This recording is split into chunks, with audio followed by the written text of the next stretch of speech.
up, and welcome back to 24 Minutes of A24, the podcast that takes a look at the A24 library 24 minutes at a time. I am Ethan Simi.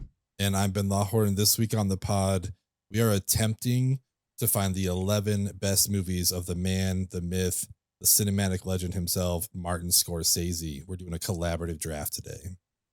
Just a note that this podcast was recorded and produced during the 2023 SAG-AFTRA strikes. Without the labor of the actors that are currently on strike, we would not have any of these legendary movies to even talk about on this podcast. So support SAG-AFTRA when and where you can. Okay, Ben, so this has been a long-awaited collaborative draft, at least in our eyes. We've had this on our calendar for a while since we started doing these. Basically, our podcast is A24, but the last episode of every month, we've kind of shifted, and we're like, let's do something different. Let's make it a little bit fun, and we've kind of introduced these collaborative drafts that we do. So last month, we had Sophie on, and we did musicals, which was madness as it was. The month before that, we did Christopher Nolan, just you and I. This month, we are back. We have a third person joining us to really fill this out and do the top 11 Scorsese movies.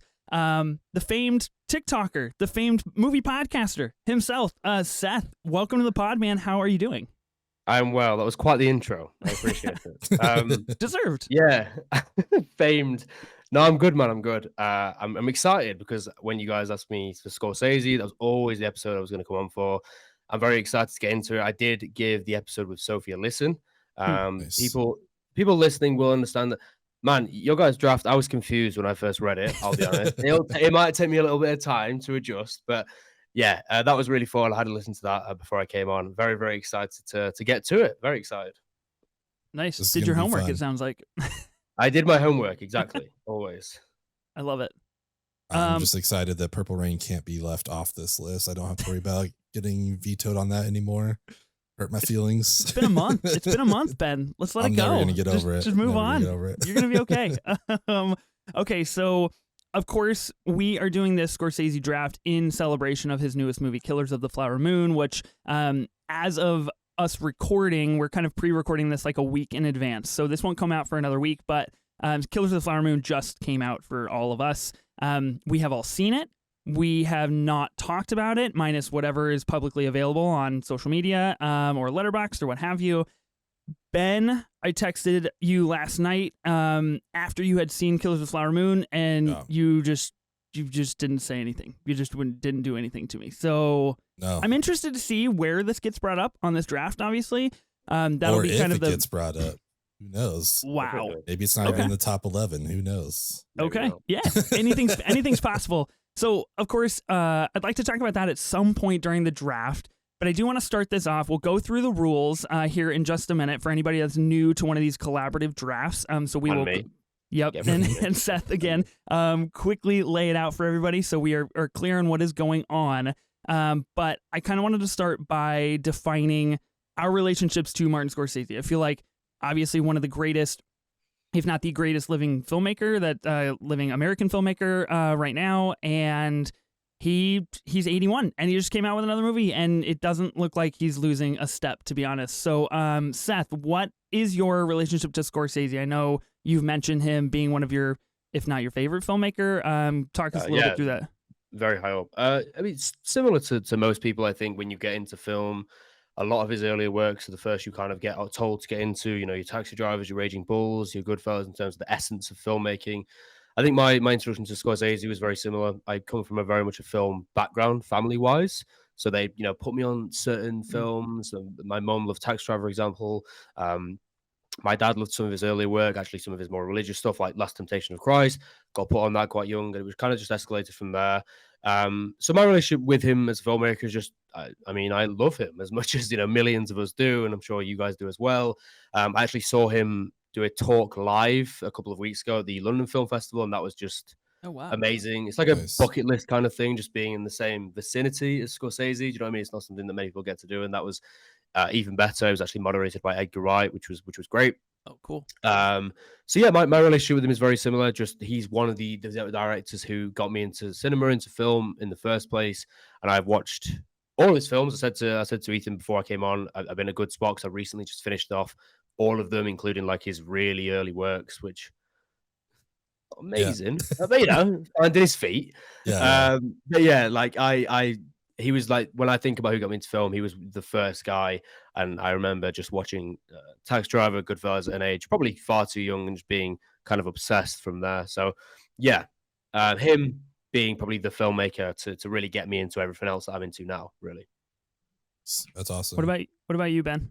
I have a very distinct memory of the first time I saw a Scorsese movie, and it is because I got left. We were in Reno. I was with my grandpa and my dad and some friends, and my dad and his friends were going to go to the casino. So I got left with my grandpa in the hotel room watching TV, and literally, Casino is what was on TV. And I was like 9 or something. And he's like, "We're gonna yeah, watch this." I'm like, "Okay." Like, I have no idea, or I must have been a little older. I guess like maybe 12 or 13, but either way, I was just like sitting there with my grandpa just watching Casino. I was like, oh, this is crazy. Like, this is really good. You know what I mean? Like, I just liked movies. I didn't really like, have a passion for them at that point, but I'm like, oh, this is cool. But then watching this, just like, oh, this feels like different than anything else I've ever seen before. yeah, Obviously, had no context for like who Scorsese was. My grandpa just liked it probably because he just really like Sharon Stone and Joe Pesci. You know what I mean? But yeah. so I have a very distinct memory of my first Scorsese movie. And then I think as I got older and got more into film and stuff, I, had a context of like who he was and how important he is to cinema, both in America and around the world. So just come to love a lot of his stuff. Like Seth, unlike Seth, I haven't seen all of his movies. But I do have a solid list beneath me to pull from for this draft today. Casino's a really interesting one for a first film. Do you know what I mean? For such a Mhm. Yeah. Scorsese film. Oh, for I mean, sure. especially at 9, Yeah. a Mhm. bit crazy. But I only watched Casino probably in the past 2 years, I wanna say. Like, it Okay. was fairly recent Same. for me. It's Yeah. interesting Yeah, how it's like it's definitely influenced my opinion of the movie, because I think there are other classics that people love, but that I would put Casino above. And I'm sure some of it's just the yeah, Mhm. nostalgia I've tied to it, but I do think it's a great movie on its yeah, own same. as well. Yeah, first time I saw Casino was probably like 6 or 9 months ago at a local theater in 35 millimeter, and it was just like Nice. packed house, incredible experience. So like, I'm well aware, similar situation of like I might rank certain things higher, like based on my personal Yeah, attachment to them. Mhm. For Scorsese, for me, I feel like I probably have the least interesting story because I didn't really get into movies like hard, like at where I'm at now in my life until 2019ish. So I'm still relatively fresh, and like that leaves me out of this kind of like Scorsese conversation for a long time. Like I didn't grow up with Scorsese. My family doesn't care about movies. Like it just wasn't part of my life growing up. yeah, But I remember when I was a freshman in college, me and a couple of my roommates went to the movies, and I had no clue what we were going to see. I didn't know what was going on, and we were rushing out of the house, and one of my roommates didn't finish his dinner, so he brought like a plastic bag with some leftovers and was like eating it in the movie theater, which is a very distinct and odd thing to do.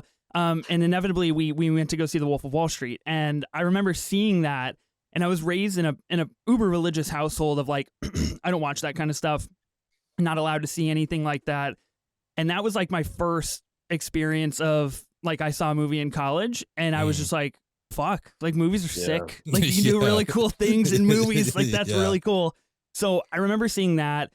That's really the only Scorsese movie that I've seen in theaters, I believe. I didn't get the chance to see The Irishman. It wasn't playing when it was released, and then The Killers of the Flower Moon would be my next one. So I think I am a pretty standard case of like I didn't know I watched Scorsese, and then when I started to get into movies, it was at a point where everybody was like, you have to watch Goodfellas," and I was like, yeah, "Goodfellas, that's amazing! Like this is so cool. This is like Scorsese is fantastic," and so I think that does kind of shade a lot of what I do feel about Scorsese. It might be a little bit more on like the pedestrian side of things, but now that I'm getting more into him, I am in live action forming my kind of like Scorsese history as I go. Nice. So yeah, I have not seen everything.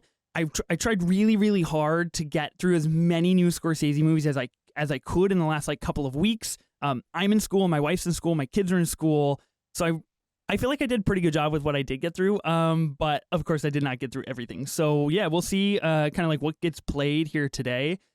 I did want to mention real fast this draft idea and this like structure is kind of something we pulled off of Screen Drafts, this wonderful podcast out there. Ben, do you want to talk for just like a brief second about Screen Drafts? Because I know they're near and dear to your heart. Yeah, I love Screen Drafts. They are the people that, as far as I'm concerned, created this whole collaborative, competitive drafting. They bring on guests. They do exactly what we're doing here. Normally it's 2 people and they do 7 movies, but sometimes they'll have guests on and expands out. So that's why we're doing 11 movies here since we have a guest. But yeah, they just it's an amazing podcast. They've done all kinds of things. And actually, if you enjoy this, I would suggest following them, because I believe in January, the whole month of January, they're doing nothing but Scorsese. So they're doing all of his movies over 3 different episodes, all the movies he's directed. They're also doing all the stuff that he's produced in an episode, and as well as the world cinema stuff that he did for Criterion. So there's gonna be 5 Scorsese episodes in January. So if you enjoy this at all, please go follow them, because I mean, all credit to them. And also, if anyone from Screen Drafts is listening, hit us up. Ethan and I would love to come on and talk about A24. DMs are open. We're ready to go whenever we get the call. No plug, it. Okay, before we do draft rules, as per is like, usual with drafts, at least from my standpoint here, I got to kind of put the feelers out. I got to see where we're at. I got to try and maybe get some information out of either of you if anything is going to slip early on in this draft. So, Seth, I'm going to start with you. Do you have any strategies, any like ideal draft spots for anything? Like, how are you feeling coming into this? Because I know we're kind of throwing you in the fire here. Yeah, but even if I do, like, why would I tell you? You know what I mean? I don't know. Maybe you're feeling generous. Who knows? There's a few. There's some ones that I hold very dear, maybe higher than most. So I want to get them higher than maybe you guys want, and that's my strategy. I like it. That's good. Out for your own personal interest. Jerry from Succession style. I respect it. Yeah. I don't know what that means, so I'll just just nod your head back. Yeah, it's great. It's awesome. Say yes. Yeah, for myself, so I have now seen 18 of his 26 directorial debuts, and I decided to break these down into tier A, B, and C, and it just so happened that I have 6 in each. So for me, my tier A, I want to see all 6 of these on the draft. Like, I'll be bummed if anything misses it. Yeah. B, I have some on here that I just like, I feel like I'll probably play early on, just to try to get them on there. And C, I don't care about. Like, I don't care if it makes it at all, but to show my cards a little bit, having a little knowledge as to what you guys have on your list, I know I have some top 5 stuff for each of you that's in my tier C that I just don't give a shit about at all, that I just don't. It, like, to be clear, tier C Scorsese is better than tier A so many other people. Like, this isn't a thing where like these are bad movies, but it's just like, when it comes to Scorsese, I have stuff that I absolutely love, and just stuff I'm like, it's just not for me. It just didn't hit. So that's where I'm at. I want to get all my tier A's on, and I hope some of tier B's, and I'm curious what my tier C stuff you guys throw on this list that I can't veto, I think that's the best thing about Scorsese, isn't it? Like, I'm looking through his films. I have all of them but like 2 or 3 positively rated in some form. Like, that doesn't happen with most filmmakers. And if we did this a lot of others, we'd be really scraping the bottom of the barrel. But I don't think we'll have to do that. Do you know what I mean? We'll get everything we want on there. Yeah, it's going to be a great list regardless. And it's just going to be interesting where we play stuff, because, as we talked about on the musical draft, like, my number 2 overall got left off the whole thing because I played it too late, so it's like, do I need to play something a lot earlier than I thought just to make sure you guys will let it live here? Like, I don't know. The strategy behind it's going to be interesting.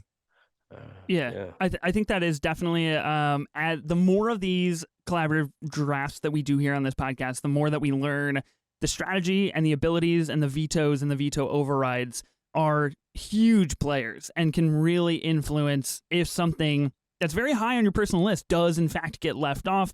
I was a victim of that last time as well. Grease did not make the list because you guys convinced me that Danny was a dickhead, and I still hold true that that's a bad take. But that's okay.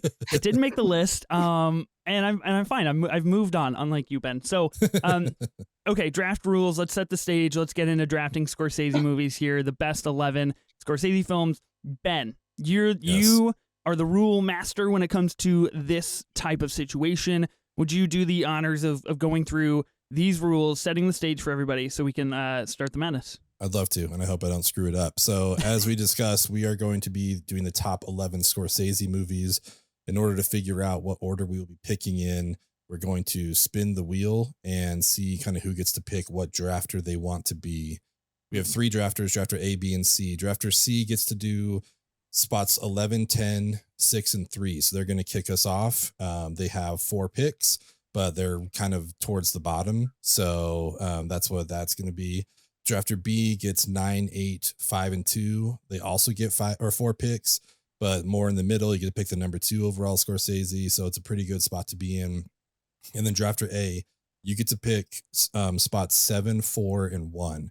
So you only get 3 picks, but you do get to pick the number 1 Scorsese movie according to this list. So it's kind of weighted that way. A lot of power. A lot of power. So those are the spots everyone gets. But along with this, they also have what are referred to as blessings. And those are the vetoes. Everybody's going to get 1 veto to start with. And you can use that on a movie, whether you want to try and leave it off the list entirely, or if you want to move it up. So if I play Boxcar Bertha at 11 and Seth's like, no, man, that's a masterpiece, we got to move it up, he can veto me and move it up if he wants to.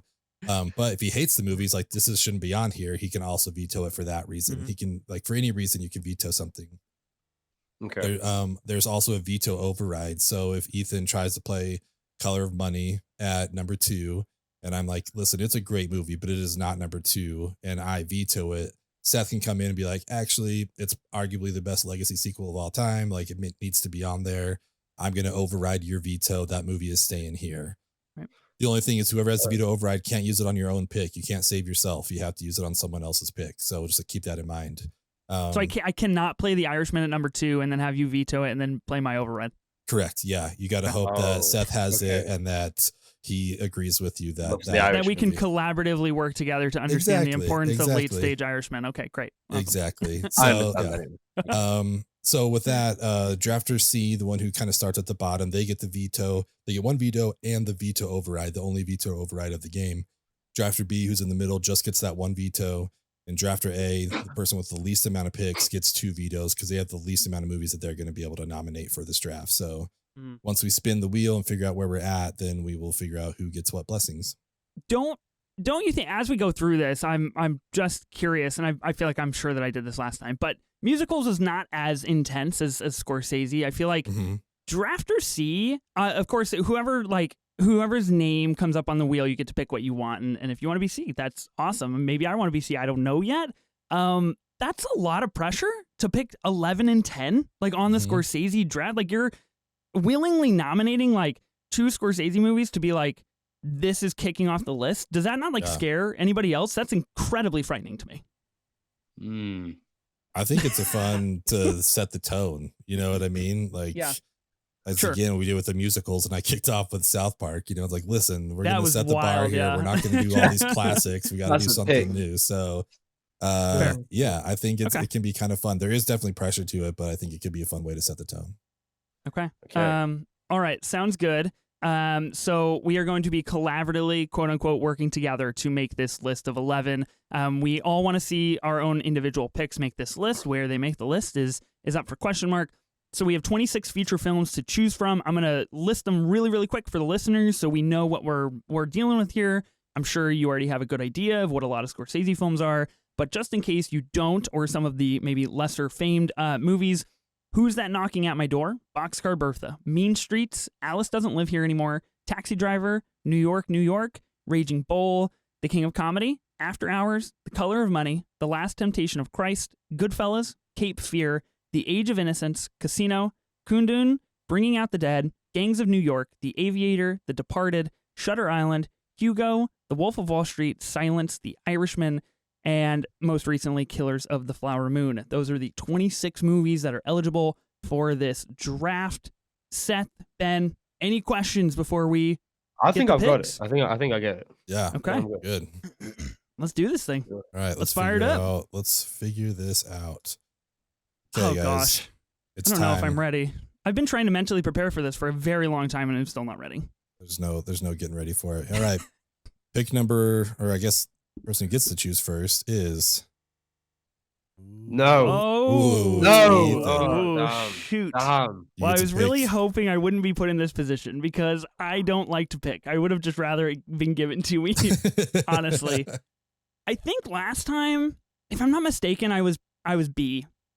So I got spots 2, 5, 8, and 9 last time. Nice. And I think I'm going to follow that up. I'm going to go as drafter B. No. I'm going to take spots 2, 5, 8, and 9, and I will get Okay. a single veto, the lesser of the abilities or blessings out of anybody in this draft. Nice. I like that. Seth, did you want to be B? I wanted to be B. Yes. I really wanted to be A B. win for me right off the I bat. really wanted to be. Ah, damn. I feel All good. right. That makes me feel better. Yeah, it's interesting. Do I pick next? So yeah, you can pick. Do you want to be C and start at the bottom, get the veto and veto override, or do you want to be A and get 2 Get 2 vetoes and vetoes. the number 1 Scorsese movie? I'm gonna take A. I'm gonna take A. I don't want to be C. I'm gonna take A. Okay. I'm gonna take A. So Seth is going to get picks 1, 4, and 7 and get 2 Okay. vetoes. I like it. Okay. Okay. That's a lot. That's good. And then Ben, that leaves you as drafter C. You get 3, 6, 10, and 11. I believe Yes. that is the spot that you got in the musicals draft as well. It is. And if history is any tell, things could get really out of control in number 11. Who knows? That's very Okay. true. Let's go, Ben. What's your Yeah. number 11 pick for this draft? Okay. Here we go. Number 11. I'm gonna phrase this as we're gonna mix it up, even though there's nothing on here yet. But we're gonna mix it up, giving what's probably coming for the rest of these pick. And I'm gonna go with something I saw in theaters that I really enjoyed, that I don't think a lot of people have seen, but I think is actually a really, really good movie. And I'm gonna go with Hugo at number 11. Oh, I feel like this is Interesting. Scorsese's love letter to cinema. I think you can see it in here with Kingsley playing George Méliès. I mean, he gives so much love to the history of silent film and all that kind of stuff, which is great. We get a tribute to Harold Lloyd's like Safety Last in it. We get, I think, a really good performance from Sacha Baron Cohen. He's kind of a fun foil here. Like, this is definitely okay. This is out of the 18 I've seen, but this is the most lighthearted of Scorsese, and that's also why I want to get this on here, because we're going to have plenty of gangster films. We're going to have plenty of murder, plenty of like drama, all that kind of stuff. I feel like I want something a little bit lighter on here. And I feel like 11 is the spot to put it at, so it doesn't get too much higher. But we get like Stuhlbarg on here, which is great. We get my J Law, which is Jude Law. It's great to see him on here. And then Christopher Lee, just one of the greatest actors of all time, who I guess, according to the trivia, whenever Scorsese finally reached out to him, Christopher Lee's response was, "It's about damn time." You know, he's wanted to work with him forever. So if you need Christopher Lee in your movie, it's great. It's a surprise movie. If you haven't seen it, I'm sorry that I kind of spoiled the twist for you, but it was a surprise watching it, because I was like, oh, I'm gonna go see the Scorsese movie. And then all of a sudden it becomes all about Méliès and the history of film and stuff. And it's shit that you just know Scorsese is passionate about. So I feel like this is maybe one of the most fun movies he's had making. So that's why I'm going to go with Hugo, number 11. I don't know that it belongs to be a bunch higher, but I just want something a little more lighthearted on here. Okay. Seth, I saw you had a pretty visceral reaction. What's going on? I'm not gonna veto, because I understand the pick. You know, I get it. Mhm. I don't know. I like Hugo. It's definitely the lower end Mhm. of my Scorsese rankings, which isn't really saying a lot, because it's not positively rated. I think it's a bit too over sentimental for me. I don't love all the film, but I think thematically it's interesting. It's definitely a lighter tone. I can see why you want it on here, because it's lighter than anything else we're going to be speaking about. Mhm. I don't hold it quite as high as you, but at the same time, it's not one that I'm going to be annoyed at. You know, we Yeah. can have it on the. I'm not going to be. That's fine. I'll Fair. take it. Okay. Really bridging the collaborative gap here. Yeah, look Number at 11. us. Because it's 11. You know what I mean? It's the bottom. If Yeah. it was like 5, I'd be like, okay, let's Yeah, just. we gotta, Exactly. we gotta That was dial it definitely back. the strategy behind it. It's like, let's Yeah, get that's something fair. on That's here, because we're going to talk about some absolute heaters for the next 10 picks, but let's get this on here. Yeah, I think for Hugo, I watched it for the first time within the last couple of weeks, and Ben, that was at like your suggestion. I know you had told me how much you enjoyed that film, and I remember watching it and texting you afterwards and being like, wow, I'm just like pleasantly surprised at how enjoyable that movie was. While I personally don't have it in my top 11 Scorsese's, I don't have it as low as a few other films that I have seen.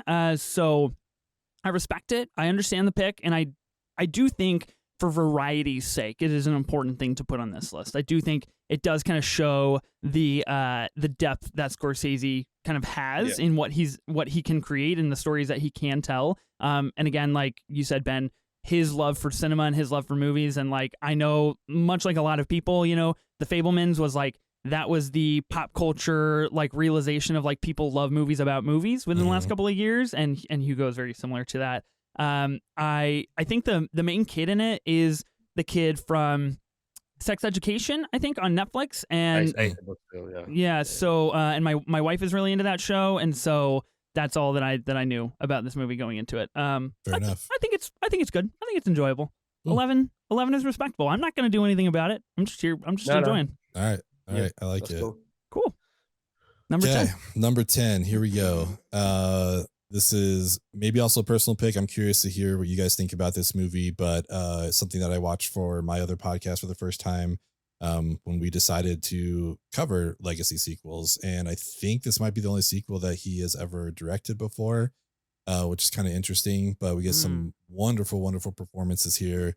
Obviously, I'm talking about The Color of Money. I think that needs to be here at number 10. We get, like, I would almost argue peak young Tom Cruise. Like, he's so good in this. He does such a good job.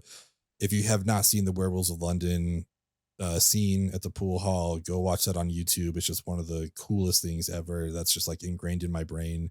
But yeah, Cruise brings the intensity. Paul Newman is fantastic. He really like kind of carries this movie, and he's carrying over his character from The Hustler. We get a couple of nods to that as well throughout this movie, which is great. But we kind of get to see the aged youngster, you know, who's now got some wisdom and maturity behind him. And now he's dealing with someone who used to be like he was back in the day, and just realizing maybe how frustrating that is to deal with, and also trying to reach out to him and speak to him. So I think it's such a wonderful movie. It's something that I, at the time when I watched it, didn't even realize was a Scorsese movie. Just picking it because I wanted to watch The Hustler and Color of Money. Like, oh, I want to see these two. And then the name pops up like, oh shit, this is Scorsese. And of course it is, because like it's beautiful to watch. It's so well directed. And again, it's another one where I don't know this comes up when people are talking about Scorsese's top 5 or top 10, but it's one of my personal favorites. So I just want to try to get it on the list here at number 10. Yeah. Have you seen it, Ethan? I haven't. This is one of the more popular Scorsese movies I haven't seen, and to be quite honest, I just couldn't. I didn't have the time commitment to be like, I'm going to watch The Hustler and The Color of Money just so I can say I've seen The Color of Money for this draft. Fingers crossed it doesn't get played. So that's where I'm at. I don't know, like Tom Cruise and Paul Newman, that's right up, that's my wheelhouse. I would kill to like watch that movie. I just couldn't fit it in. I just like genuinely, I just have not gotten to it. Haven't been able to fit it into my schedule. And this puts me in a personal pickle because I only have one veto, and like things might get played later that I heavily disagree with, but also like I haven't seen The Color of Money, so I inherently don't think it should be on this list. I have other things, so I don't know. Seth, what do you think of The Color of Money? Yeah, so I'm lower on it than Ben, but it's not a vast difference. I think Color of Money is really, really good. I think it's fast, it's charismatic, it's very 80s. The music's great. I think on a technical level, it's genius. Some of the shots in this, especially when they're actually playing as well, are so good. Yeah. Paul Newman and Tom Cruise, the perfect dynamic duo. Paul Newman being in the head, and then a young Tom Cruise giving one of his best performances, among the likes of Magnolia, Eyes Wide Shut, for example. I truly think maybe not as good, but really when you're working into that as a young Tom Cruise. Again, don't have it quite as high. It does sit down further down my rankings, but not by much. I'm not going to veto this one because, again, I think it's an important one to have in there. Do you know what I mean? Like similar to Hugo, that it's a very different Scorsese film. You'd watch it similar to what Ben said and maybe not realize Scorsese.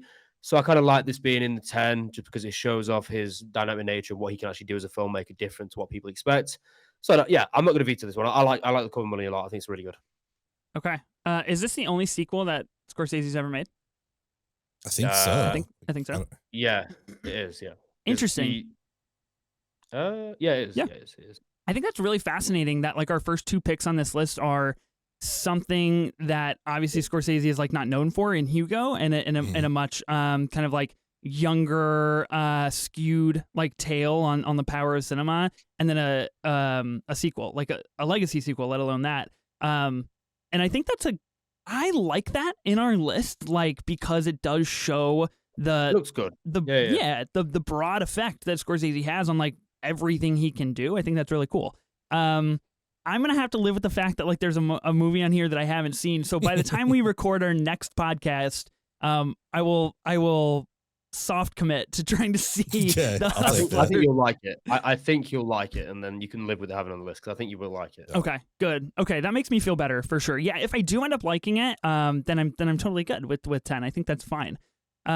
Okay, so that brings me to 9 and 8, and then Seth doesn't come in until 7. So here's where things get a little bit interesting, in my opinion, because Ben has wisely played two movies that are probably not going to draw a lot of flack for like, you put that at number 10? Yeah, that's you could put them there and no one's going to say anything. Yeah. Everyone will like, yeah, that's fine. Right. That's fine. And so I think that was smart. I think that was a wise decision. Well done, Ben. And that puts me in a real tight spot because 9 and 8, that's pretty determinant of how the rest of this draft might go and where things might end up slotting in and might get played. It also kind of brings us to the more iconic pictures of Scorsese, and like decisions are going to have to be made of like, where are some cold, like stone cold classics? Are they going to fall to number 9? Right. And so that's where we're at. So I'm just trying to vamp to figure out what's going to catch me the least amount of heat whenever this clip goes on YouTube or TikTok or what have you. So I think for number 9 for the Scorsese collaborative draft, I am going to pick Taxi Driver. I like Taxi Driver. I heavily like Taxi Driver. I don't think I love it as much as other people do. I understand the cinematic importance. I'm not saying that I don't like this movie. Again, like Ben, I think you laid it out really plainly. Like Tier C Scorsese, better than almost any director that's ever lived. Like sans like Kurosawa or somebody. But I think I'm going with more of a strategy play here, where I just like I value things in the Scorsese filmography more than I value Taxi Driver, and I want to see those played later on. So I'm trying to free up some like capital here to see those things played later on. De Niro, incredible in Taxi Driver. Some truly like ominous New York stuff that again, I know, Ben, I've got to say it, like really key to Joker. Like obviously everybody knows this Joker stole a lot of Taxi Driver, and that's how it is. But I think 9 is a fitting spot personally. Seth, what do you think about this? You broke his heart or his brain, one or the other. I don't know. I feel good about both. Whatever. I don't know what to do here. This is difficult. This is really difficult. Like I said, I'm coming at this with more of a strategy mindset. Taxi Driver. No, I get it. Is like a top 100, like top 50 film of all time, or like however you want to rate it, wherever it's on Letterboxd, like top 250 list, whatever it is. Yeah. But there's just certain, like we're talking about personally other movies that like I have a much better connection to than Taxi Driver. It's so hard. Doesn't know what to do. This How is many? great. I get 2 vetoes. You got 2 vetoes. You do. Shit, man, this is tough because I think Taxi Driver's one of his best, and by one of his best, I mean within the top 3 range. I think it's a perfect character study in isolation, PTSD. I think the New York elements just match so perfectly. I think technically the music, Bernard Herrmann with the score. Yeah. Oh, this is tough. This is really tough because. So if you veto it, obviously it can be played later on, and it'll end up getting a higher spot. But maybe it doesn't. Who knows? Maybe that eats into what you have to play later on too. If it's getting in my head, your thing. That's exactly what I'm trying to do. I'm trying to figure it out. Ben, Seth, I'll let you decide for a second. Ben, what do you think about Taxi Driver in general? And what do you think about Taxi Driver at 9? Yeah, maybe this will help Seth. I don't know. This is in my tier B. So I think at 9 it makes sense because it is a very important film It's a great movie, but again, we're just talking about someone who has a bunch of great movies. The hard thing here is that while it might be in Seth's top three, if it's you and I at 9, like there's a chance that neither of us bring this up again, and so then Seth is basically committing one of his picks to Taxi Driver Mhm. because there's a chance it may not make it on the list if it just gets vetoed off. That would be fucking insane. Let's It be would be quite insane. honest with each It, other. it totally would be. So Seth's got to like either play it himself or hope we'll bring it up later. But yeah, I don't know. It's kind of an interesting spot to be in. But like I said, this is tier B for me. This is stuff that like I would hope would be on here, some of this stuff, but it's not tier A where for me it's a must. Have you seen Harvey Keitel's wig in this movie? And Come it's, on. yeah, Let's- yeah, let's- come on. And that hat, wife beater, like, yeah. I'm gonna veto it. Okay. Wow. Okay. Because I think I'm looking around my ratings. Most of these other films will come up, and now Ben's told me he had in his B tier. I'm gonna veto it because I think I'll definitely take that down the line. Yeah, I'm gonna veto Taxi Driver. All right. Okay. I like it. I respect that. Bringing chaos early into the draft as much did Ben. Okay, so Taxi Driver has been vetoed at 9, which means it must be played or can be played somewhere else, but it cannot be played at number 9 right now. So I have to go back to the Imagine I drawing just board. veto your next pick now. You just annoy me again. That's just like straight part away. of the risky run. Part of the risky run, Seth. Who knows? I gotta be honest, and let's like full transparency of the draft. That's why pick B is kind of like pretty bitchin' because you get two That's why I want to be, yeah. two like picks one after the other, and 8 and 9 they seem low, but they're pretty pivotal picks to this draft. Okay, so I've got to pick something else for number 9. That's tough. So if I'm going with my actual list, like my rankings list that I have private on Letterboxd, so nobody can see it but me because strategy. I feel like that pick wouldn't go over well. Let's just say that, and maybe we can reveal more later, depending on where this might lie. But I'm gonna go with a movie that again is a little bit different for Scorsese. Doesn't really do again after this, especially when it comes to runtime. I'm going with After Hours at number 9. I think this has to be on the list. I think it is something only Scorsese can make. It's absolute paranoia of like 80s New York and Soho, and some of the weirdest shit like maybe ever. I think this movie, I was continually told how good After Hours is, and it really does feel like one of those movies where it's like after you get past Goodfellas or Casino or The Departed, like After Hours is kind of that next list of like, oh, you're getting a little deeper into Scorsese, you should check out After Hours. It's really good. Yeah.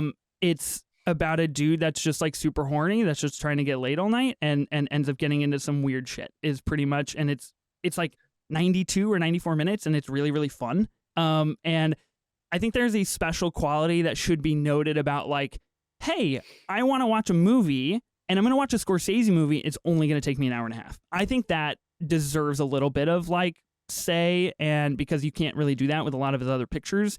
And I think After Hours has to be on this list somewhere, and I feel really good about number 9. Seth, I'm going to throw it right back to you. Yeah, so I mean, I have it like slightly higher than you in terms of 9. Mhm. However, I like the pick because I was worried that After Hours wouldn't make it on it because there's so many other films. Mhm. But I think After Hours is genius. I think you never know what's coming around every corner. It's weird, it's wacky, it's Scorsese in a completely different element. The cast are great, it's funny, it's dark. And again, like you said, it's really like a cinematic achievement in like paranoia, similar to like, an Uncut Gems, being A24 podcast, same sort of thing, same sort of elements. After Hours, yeah. So that's a little bit higher for me than 9, but I'm very happy that it made it into the 10 either way, definitely. Yeah. This is honestly probably where I would have played it, even if I was just making my own top 11. This is tier B for me, and I think this works really well. I watched it yesterday for the first time. I had not seen it before. It is a film that surprisingly came recommended to me from my dad, with which I was just like, all right, I'll check it out eventually, but I don't know. And then throwing it on, I was like, okay, yeah, this is actually pretty good. There's been a lot of stuff built up around it. I don't know that it like lived up to everything I had been hearing about it, but it's still really, really good. The cast was great. Like the fact that we got like Bronson at the very beginning. I was like, oh shit, okay, Balky's here. Like, we're gonna have a good time. But then we get Rosanna Arquette, Terry Garr, fucking Catherine O'Hara shows up, and I was like, holy shit, okay, cool. Yeah, like yeah. I was like way on board. Like I never would have expected her to be in a Scorsese movie, but this is the perfect one. And then fucking Cheech and Chong, which is so great too, you know, just like seeing them in here. So it's a great cast. I think it is a fun movie. I think after watching it, like my anticipation was elevated after watching that Ted Lasso episode where they kind of do a take on this movie here, which is kind of interesting, just like a one night of paranoia. But John Hurt is great. The cast is wonderful, and Griffin Dunn does a great job carrying it all. So I think 9 is a really good spot for it. Yeah, I love Home Alone 1 and 2. Yeah. It's got both the parents. Like, yeah. in New York. It's crazy. That's totally right. I did not connect that, but yes, Yeah. it's perfect. Right. So wild. Scorsese probably saw that and was like, we gotta. I'm speaking it into the future. He's like, we're Let's gonna make get a him on here. cinematic Yeah. universe of this one day. Mhm. I think too, The Ringer put out an article of like the 81 best Scorsese characters that he has like put on screen. And as I was reading through that, there was an After Hours one where one of the women, I haven't rewatched it for a while, but one of the women that the main guy like goes home with or ends up like getting the phone number of is probably one of the funniest things like maybe ever put on screen. He like asks for her phone number and she gives him like 4 or 5 digits. And he's like, that's not enough numbers, but okay, like we'll run with it. And just like the way it's delivered and in the state that it is, like with the context of the film, is like really genius stuff, to be honest. Yeah. So I like After Hours like quite a lot. And you know, we're in the stages now of like personally that's a 4.5 star movie for me on Letterboxd. Like, and we're at number 9. So I think that if that tells anything about like where we're headed or where we're at, that brings me to number 8. Pick number 8. Okay, Seth has used 1 veto. We have 1 veto to go. This is a new pick. I could do something truly dastardly here and absolutely fuck with you. But then could I live with myself? I know what you're going to do. I can hear it. I can hear it. I know exactly what's coming. I couldn't live with myself if I did that. I have to go something a little bit different.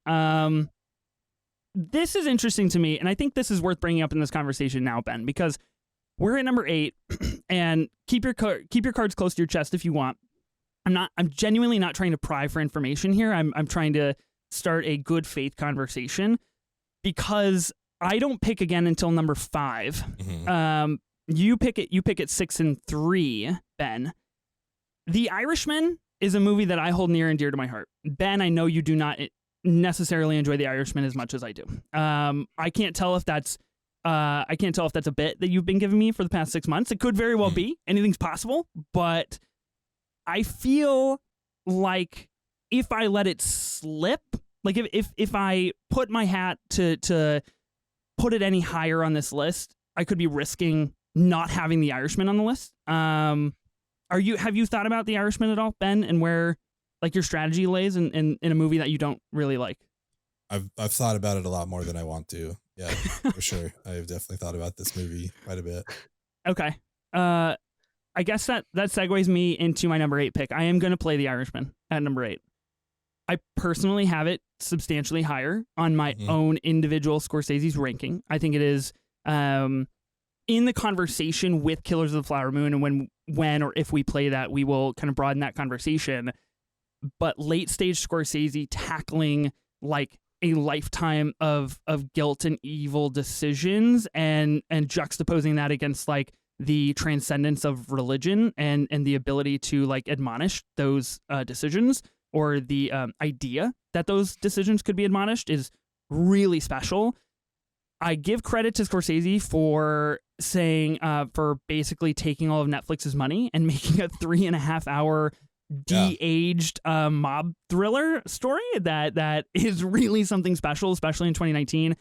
Gets 10 Oscars, Oscar nominations, wins none of them, which is just truly astounding in my eyes. But obviously fed into the narrative of like the streaming wars when it came to the Academy Awards was really heavy in 2019, 2020, 2021, of course. I think it is among Scorsese's most like damning 15 minutes at the end of a film that he does, and is really, really good just like late stage Scorsese. I have a lot of things I could say about it, but I'm going to play it at number 8 because I want to be safe and I want to see it on the list, and I want to know how other people think. So Seth, how do you feel about The Irishman?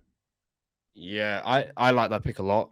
So it's a bit low down for me. It currently sits at 10, so really close. Mhm. I think The Irishman is Martin Scorsese, like you said, and it showcases all his best elements within a huge gangster epic of a massive scale. I think it's really, really good. I really, really like The Irishman. I actually, have said many times, I think Scorsese is in his most interesting phase in his career, his most ambitious, and I think The Irishman was that. It's a difficult one because I'm probably not as high on it as you, but it does get into my top 10. So I'm really happy with it sitting at 8. I think that's a really good spot because I was considering maybe taking it for my pick at 7 because I was worried it might not get in here. But I think 8 fits even better because it sits at 10 for me. So yeah, I'm happy with I'm glad The Irishman got to the top 10, definitely. Or well, did it get into the top 10? That's what I was going to say. We got one more person we got to go through here. We're halfway through to glory. That's a veto face right there. Oh, don't speak it into existence, Seth.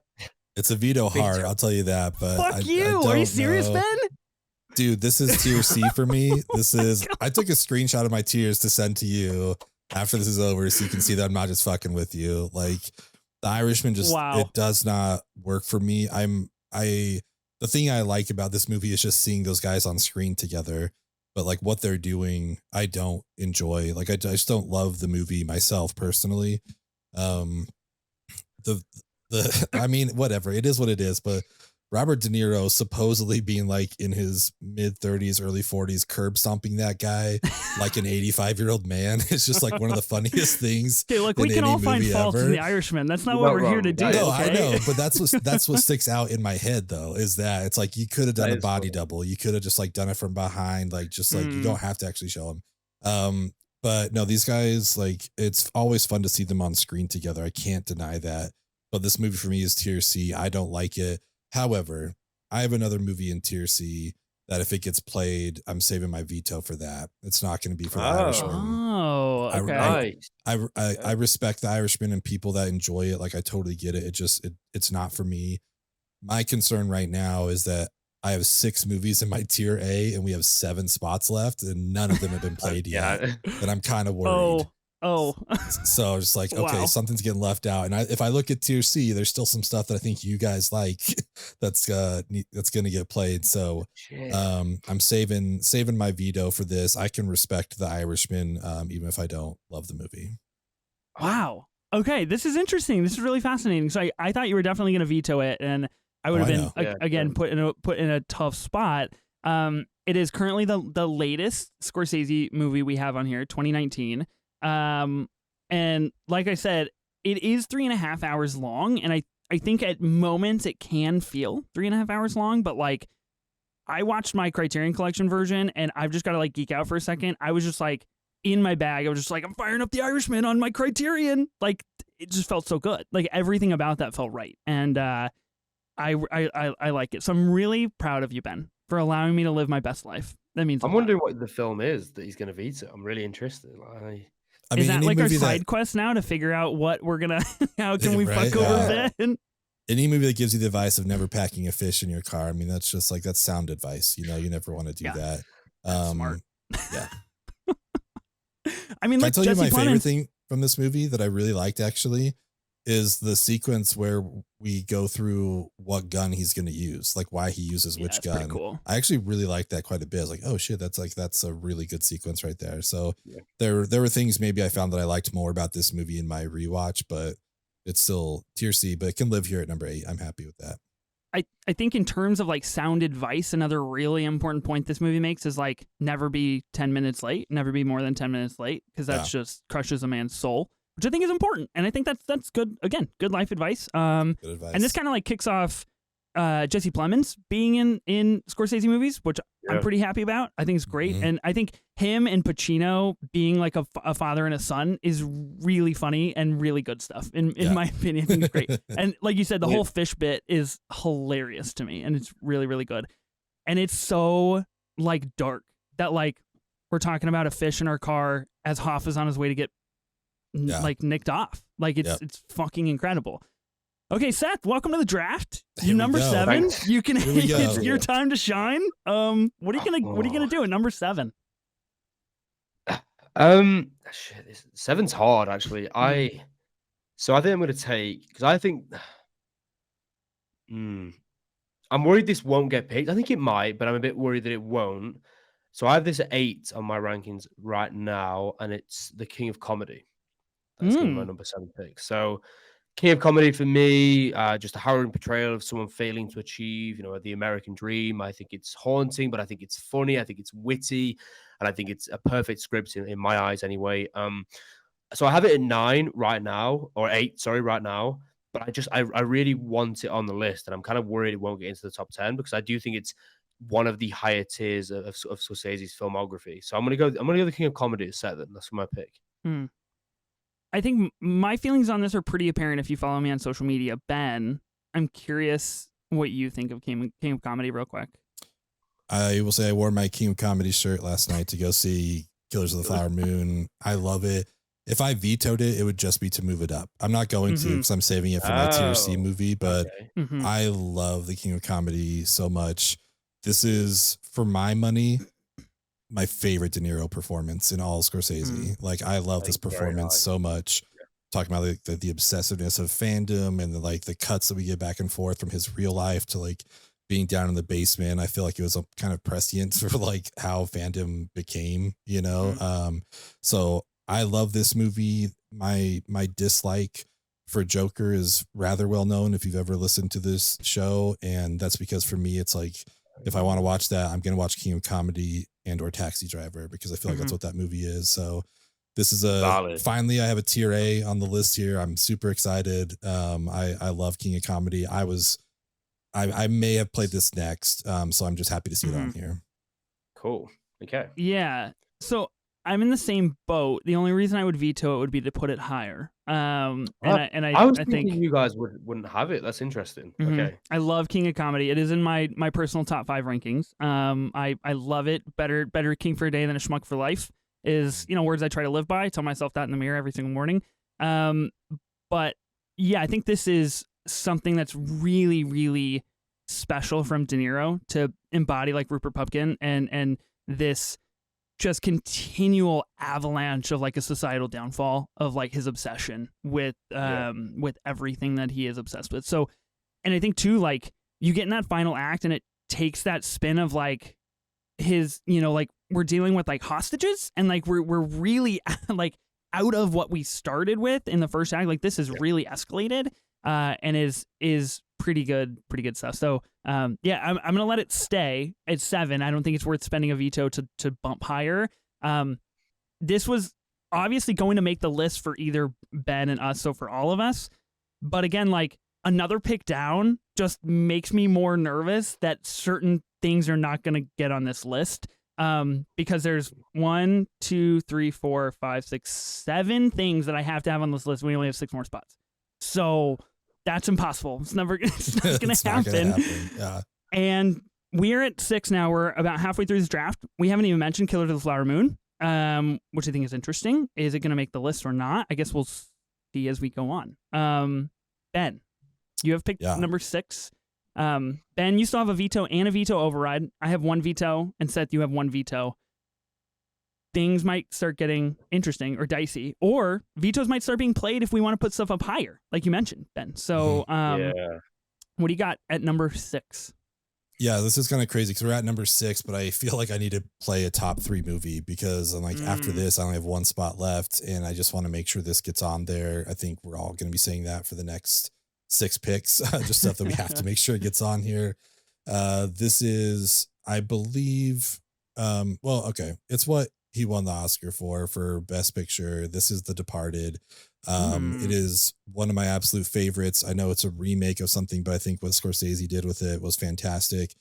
I think it is eternally hilarious that the only person that got nominated for an Oscar for acting is Mark Wahlberg because he's so fucking good in this movie. Fuck your but mother.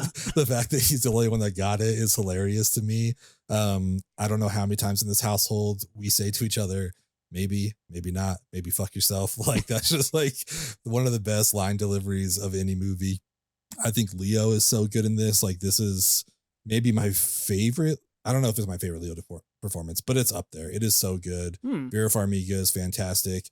Jack is like It's interesting to know that that role he actually wanted for Al Pacino first, and then they just weren't able to make it work due to schedules. Because I think Pacino would have been really good there, but I think Jack Nicholson brings this weird chaos to the role that fit pretty well, even though he's doing the most with all of his scenes. Like that kind of fits for the character. So I think I love this story. Matt Damon's great. Like everybody's great. I just go through the whole cast. Everybody's wonderful. It's one of my absolute favorite Scorsese's, and I just want to make sure that it's here. So I'm playing it at number 6. That's good. Seth, what do you feel? I really like it 6. I have it at 7, like on my right now. I also have it at 7. Wow, nice. Yeah. I knew it would get in here. I was going to pick up my last pick, but I knew it would be picked. I'm very happy with the selection. But I really like The Departed. I think it's entertaining. I think it's fun. I think it's full of double crosses, twists, and turns. And like, everyone speaks about the cast and how good they are because they are so good and they deserve the recognition for it. And I just truly think it's one of Scorsese's ones that I've probably found myself, especially in my younger years, watching the most as well. Because of how action-packed it is, because of how fun it is, and I think it really fits, into multiple areas. So yeah, I'm really happy with that because I've got it at 7 right now, so it's around about where I've got it anyway. Yeah, no issue for me at all. Nice. Yeah, I got no problems with it at number 6 either. Like Seth said, I have it at number 7. If you're watching the YouTube video, you can see that my arms are behind my head, and I'm really stressed out right now because there's a movie that I feel like needs to be on this list, and the less picks we have, the less faith I have that it is going to make the list. And if we have an 11 without this movie, I feel like we've done a disservice to society, especially to one of the great actors of our time. So I guess we'll talk about it when we get to it. Maybe not. We will see. I like The Departed a lot. I think the more I watch The Departed, the more that I do enjoy it. It is for me, like it made my 5-star like film list this last time that I watched it. I think it's special. I don't know if it's like a Scorsese that I super seek out to be like, oh, I feel like I just have to be like in the right headspace to be like, I want that energy. I want that Mark Wahlberg. I want that Nicholson. Like I want that Leo. Like I think there's just certain things about that movie that I have to want in order to do that.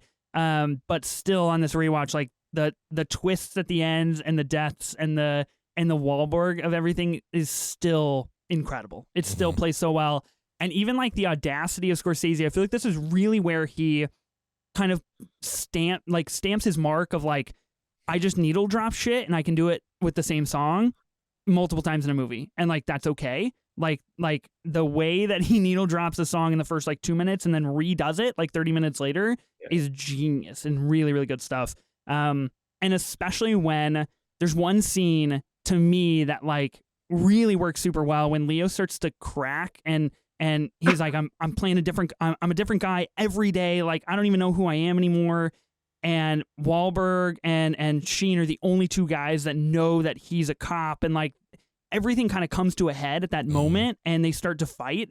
And Sheen's like Boston accent is incredible and if not terrible, but so incredible. And like that whole moment, it feels really like an energy compound of like that whole film. It feels really good.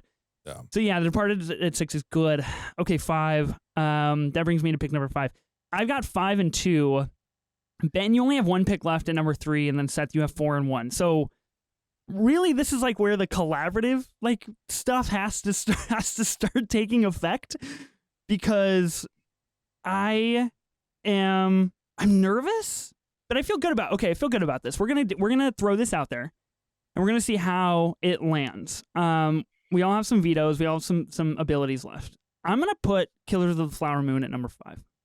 This is Scorsese's newest movie.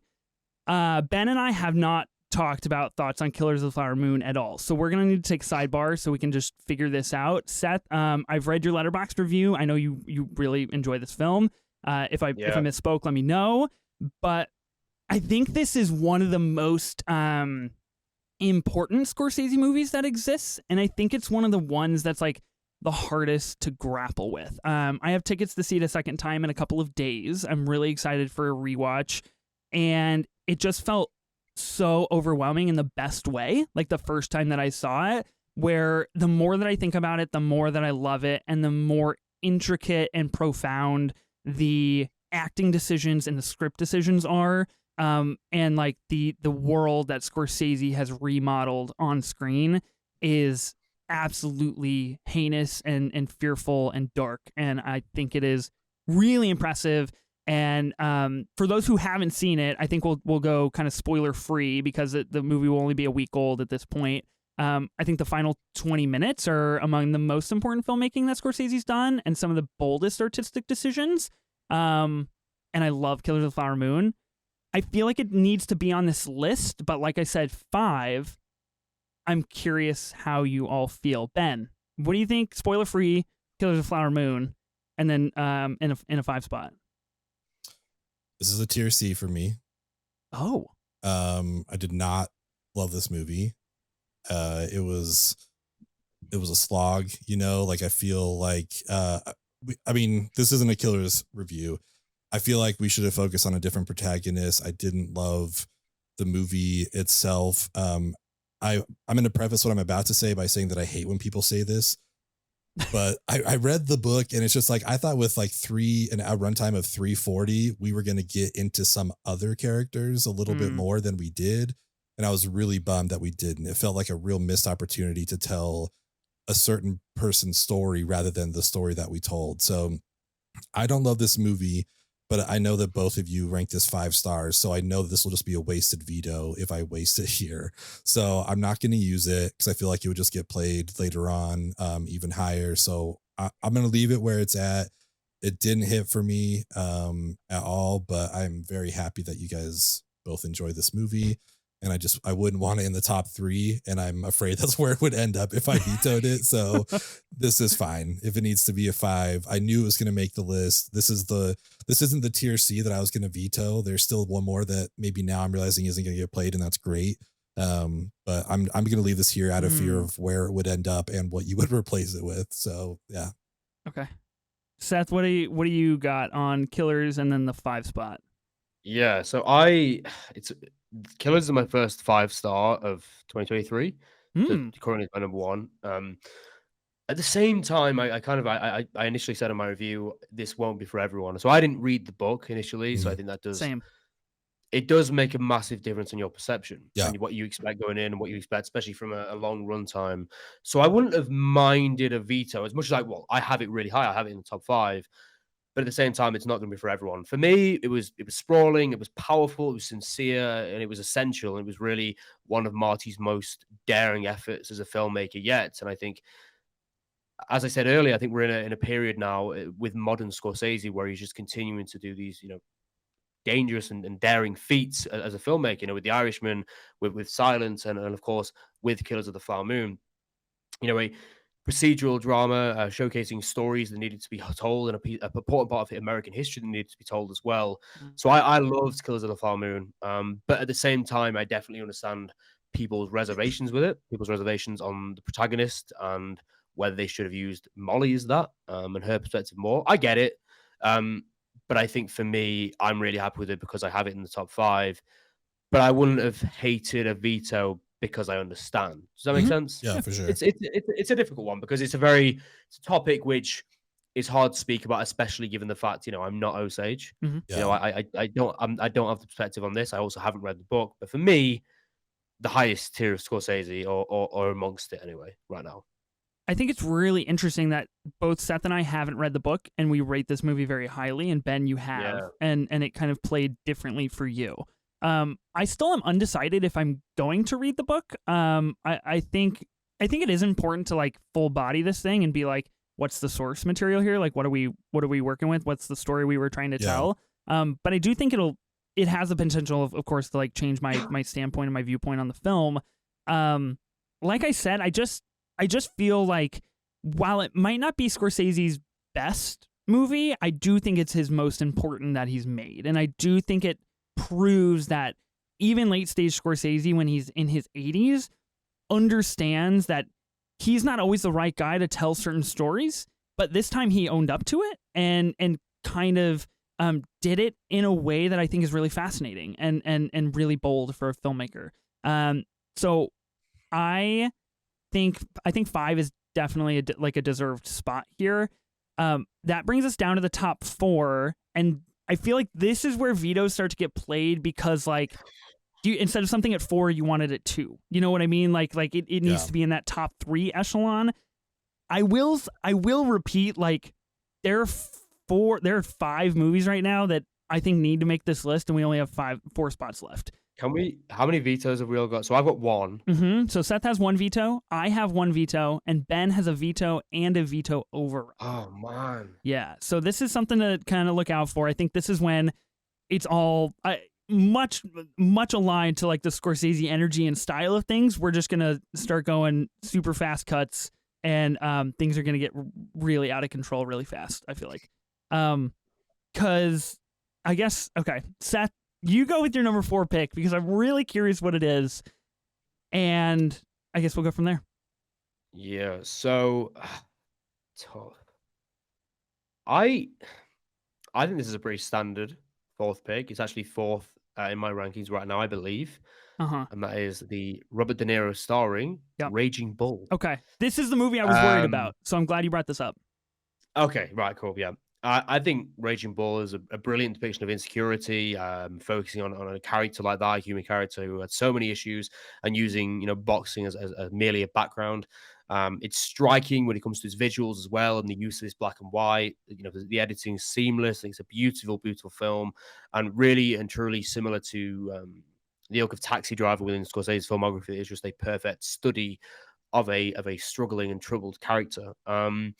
So this would be like the perfect round for me, because I think it is the highest tier of Scorsese, and it sits kind of within the top 5, just around. So I'm gonna go Raging Bull at 4. That's my pick. Okay. All right.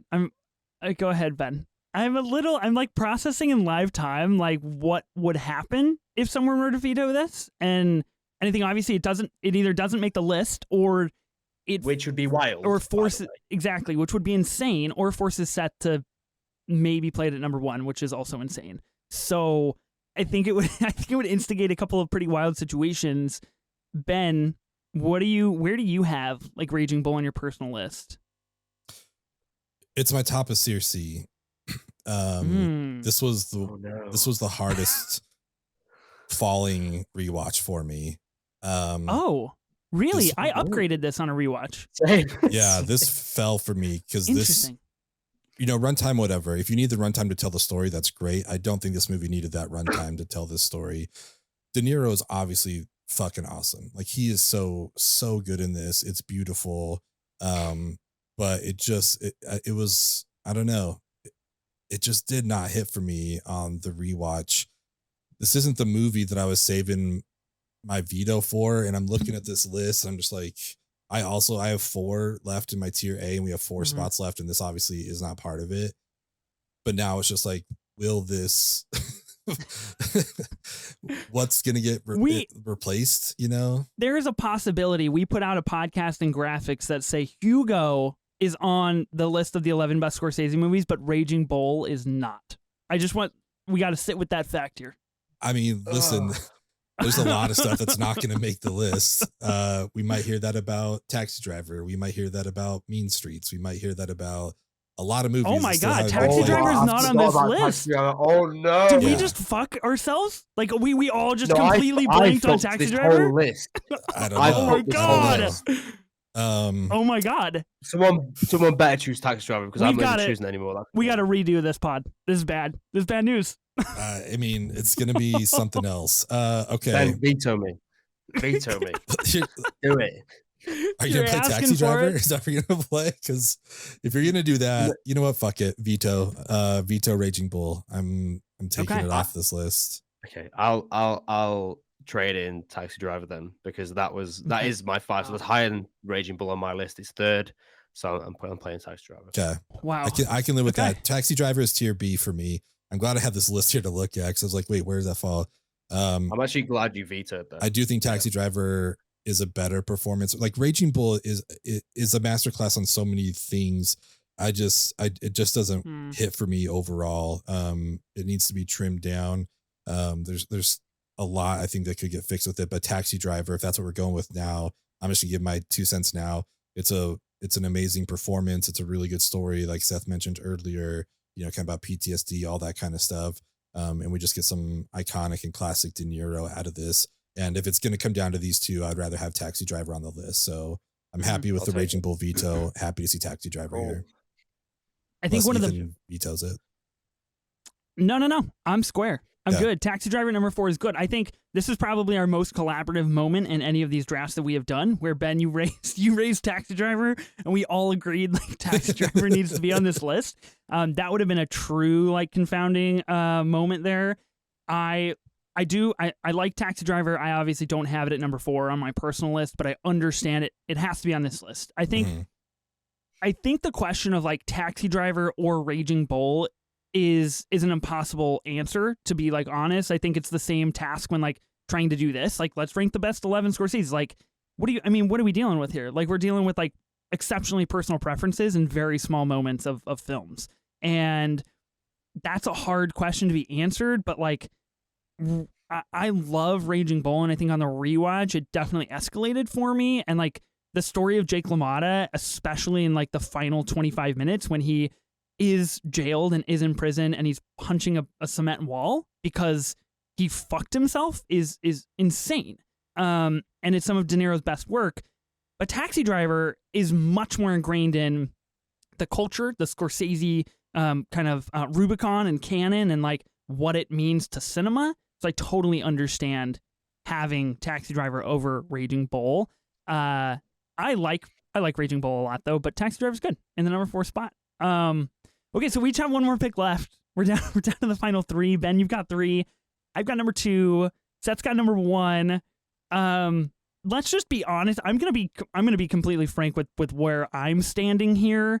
So we haven't even talked about Goodfellas, obviously. I really interested to see what goes down in the top 3 here.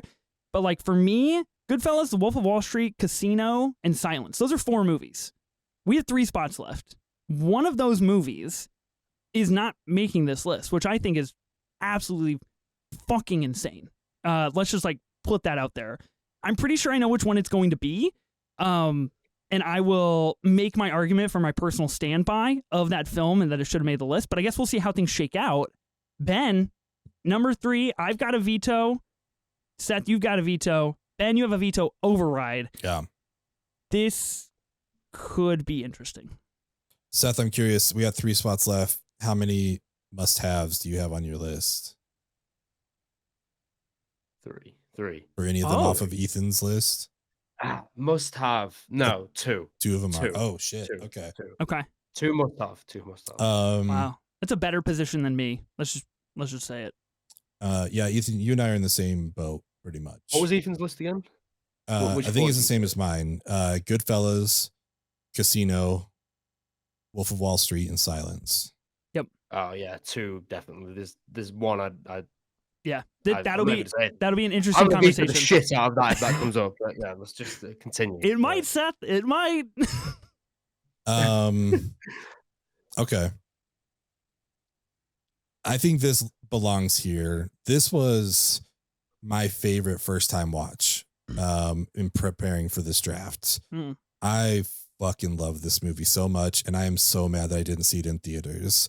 Looking over this list here, I saw The Departed and everything since then in theaters except this movie, and I really wish that I would have. And it might be a little low for Seth, but I'm gonna go with Silence at number 3. Oh shit! I fucking loved this movie so much. It breaks my heart to not play Casino, but again, this kind of goes back to like my Hugo Color of Money thing, where it's like we have a lot of gangsters on here. I want to show what else Scorsese can do. And this movie is just it was beautiful. It was so good. I love Andrew Garfield. That's my Spider-Man, but he does a wonderful performance here. My only complaint about this movie is I thought I was going to get more Adam Driver because, they're both pretty equal on the poster. So I thought I was going to be like, not a buddy cop movie, but kind of a buddy cop movie. Like, cool, we're going to get the 2 of them together this whole time. That's great, and then all of a sudden it's like not the case. But the performances that we get are so powerful. Liam Neeson is amazing in it. The limited screen time that we give him, I think you could tell this was maybe Scorsese's like Once Upon a Time in Hollywood. Like that's just like the thing he wanted to tell the most, like with Very this religious personal, yeah. aspect. So I think that's why so much care and stuff was put into this. You could see so much of a tribute to like Kurosawa and the cinematography and everything in this film, which is just so amazing to see like a master paying tribute to a master. Like they just give wonderful wonderful visuals here. So yeah, this is what I'm going to go with. This is for my money, again, like this is a new watch for me, so I'm part of the problem, but this is the most like underrated Scorsese I think that there is out there. Like I don't know many other people that have watched this, and I want everyone to watch this. So I think if we can get this in the top 3, that'll at least like elicit some discussion from anybody that looks at this and maybe wants to give it a watch. Yeah, I agree. Seth, I'm curious how you feel, because Good. I think for people that follow you on Letterboxd or TikTok, they know that you're passionate about Silence. So in the number 3 spot, too low? I mean, yeah, but no. Like so I've been very vocal, saying many times that I think Silence is Scorsese's best ever work, and most ambitious feat ever.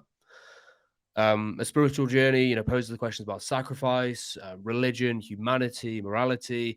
I think it's so personal to him. I think visually it's stunning. Andrew Garfield, Liam Neeson, Adam Driver are all immense, as well as obviously the thorough Japanese cast as well are all fantastic. And I think so. I'm very much a fan of films. I personally am not religious or anything like that, and I think that's you can have different perceptions going in, but I'm very much a fan of anything that explores faith in a certain way. So Paul Schrader's First Reformed was another modern one that I hold very, very close.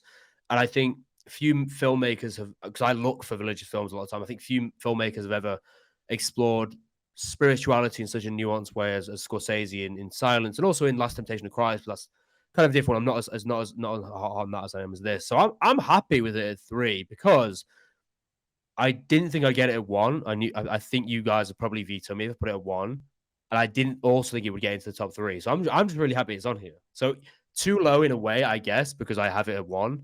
But like to get it in the top 3 anyway is a dream. So no complaints on my side. That's kind of how I felt about it here. Like I was curious if you were going to veto to move it to 1, which I wouldn't be mad about at all. But I just felt out of what's left, like I wanted this to be on the top 3. If you wanted it number 1, obviously you can make that happen if you wanted to, because I don't have a veto left. I guess Ethan has 1. He could have done it, but yeah, that's cool. Yeah, I'm just happy that it's here. Yeah, I'm good with it at 3, definitely.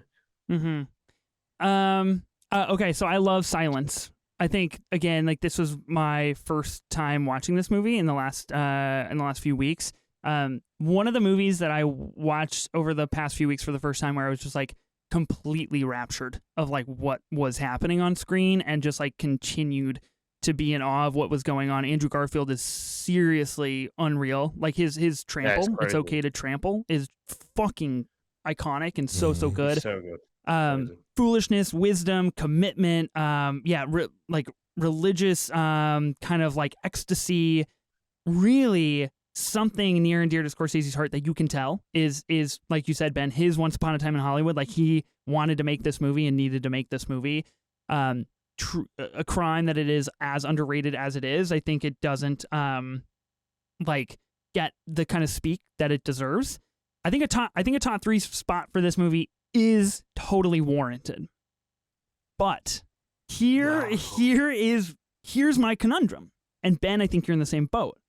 So we have Goodfellas, Wolf of Wall Street, Casino, and Silence. Those were like the 4 that fall within my top 5 personally.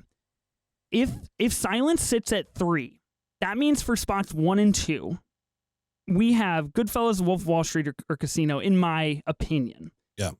Seth might throw something else in this mix. So I think that if I were to veto Silence, I'm just trying to game out real quick where we would land. I would veto one of yours immediately.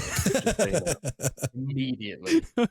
Listen, no, I'm trying to be beneficial here. I'm trying to think for the group, because if I were to veto Silence, Ben would have to pick something else in the 3 spot. I know what I would pick in the 2 spot, and I know what Seth would pick in the 1 spot. That's how I think things would play out. I tried to do that last month with the musicals draft with Sophie, and she fucked over everybody and played The Sound of Music at number 1, and I thought that was an incredibly bold play that I didn't see coming at all. And that I ruined, because if I would have not done something, it would have planned out perfectly for me. So, Ben, can we work collaboratively here? Can we think about what our top 3s are going to be and see if we can align? So how many? So Ethan's got one. This is your one veto. If This you would be used my it. one Yeah. veto. Mhm. And I can't override it because it's on my pick. So the veto would stick. And I've got one veto. And you got as one well. veto. Yeah. So this, like I said, this is a collaborative draft. So if We've it's got 3 picks left. Yeah. if it's in the spirit, then I think we should talk about this. I think we should at least kind of try to talk about this for a second. If we don't want to reveal our cards, that's fine. I understand. But I have something that I think would fit in a number 3 spot really, really well. I know what I would pick at number 2 personally, and that would shore up the number 1 spot for Silence if Seth feels so inclined to put that at number 1. Ben, do you see where I'm going with this? I do. I embrace the chaos. I'm like, let it fucking ride. But follow your heart, man. Do what you want. I kind of want Silence to be number 1, but I didn't want to like. I kind of do too. That's I didn't want to leave it problem. out there and not have it get picked or whatever. So that's where I'm at. But. You guys know what I'll pick if I get the number 1 spot. Like, you know what I mean? Like, okay. So the reality we've accepted is that Raging Bull is off of this list. That is a harsh reality. We'll have to come back to post draft. I'm gonna veto Silence at number 3. I'm gonna play my veto, and unless Ben is truly diabolical, then things should play out the way that I want them. But I also might be shooting myself in the foot now that Ben looked at me that way, and I don't know what's gonna happen. But I'm gonna play the veto on Silence at number 3. Ben, I'm going to make you choose something else. Then I get the number 2, and Seth gets the number 1. Oh, man. Shutter Island. No, I'm kidding. I hate that movie. That's the one I was going to veto from TRC if you guys played it. I was about to veto you so hard. That's the one I was worried about because I was like, oh, if one of these guys plays Shutter Island, I'm vetoing that shit so fast. So no, you said embrace the chaos. That would have done it. I would have done it, but I'm going to embrace some different chaos here. Because I'm going to kind of put you in a position for number 2. Me. I'm putting you in a position for number 2 because at number 3, I'm playing Goodfellas. Wow. Oh, shit. So this is chaos. This is not what I anticipated. This has to be on the list for sure. I don't want to choose between Casino and Wolf of Wall Street. Basically, that's what it comes down to. Because I talked about at the beginning, like I might have more fondness for one of them, but maybe the other one deserves to be here. I'm going to let Ethan make that choice. So I'm going to go with Goodfellas at number 3. I guess unless Seth vetoes me and makes me make that pick, I don't know. That's what I'm thinking. Fuck. We got to ride that way. Vetoes got used on my pick, so I couldn't even use my override. Like it's just a fucking wasted. I'm not vetoing you because I'm hoping Ethan makes the correct decision for number 2. Okay. For me, I wouldn't bank on that decision, Seth. I would not bank on that decision. Those 2 films, one is a lot higher than the other. Okay. In terms of where I have it. Okay. I can't be trusted with that power. That's a bad decision. Put it in Ben's lap. Don't put it in mine. Pick correctly then. Like it's only one pick job. Correctly. Pick correctly. Ben can't make the pick. Why would you expect me to pick correctly if Ben can't do it? Pick the one you saw in theaters, you know? Okay, so yeah, Goodfellas. I saw both in theaters. Fucking Karen, how could you do that, Karen? Like Karen! This movie is almost objectively perfect. Like it's such a good movie. What the fuck can I say about Goodfellas that like people haven't said about Goodfellas? Like it is what it is. It's like some of the best filmmaking of all time. It's Scorsese in his absolute bag here. Like there's just nothing better. The biggest miracle of this movie for me is he makes me not hate Ray Liotta for a while. Cause Ray Liotta is just like, I don't love Ray Liotta at all. He's just like so weird and so annoying, but he's perfect for this role. Like the whole, like, I mean, I text you, Ethan, while I was watching this, like, I'm funny how, funny like a clown. Like Ray Liotta's laugh throughout this whole movie is like so annoying and just like gets under my skin, but it's like kind of intentional. And he does a really good job in this movie. Pesci for me steals the show. Like this is a Pesci movie in my eyes. Like I just love his performance so much.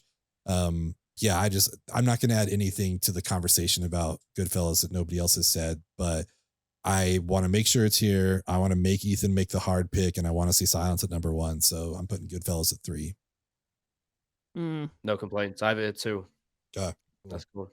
I have Goodfellas at number 1 on my personal list. Yeah. I fired it up last night. I only had time to watch like the first 30 minutes. But everything in that first 30 minutes made me confident like that this is as acclaimed as it is for a reason. This is Goodfellas. It is an objectively perfect film.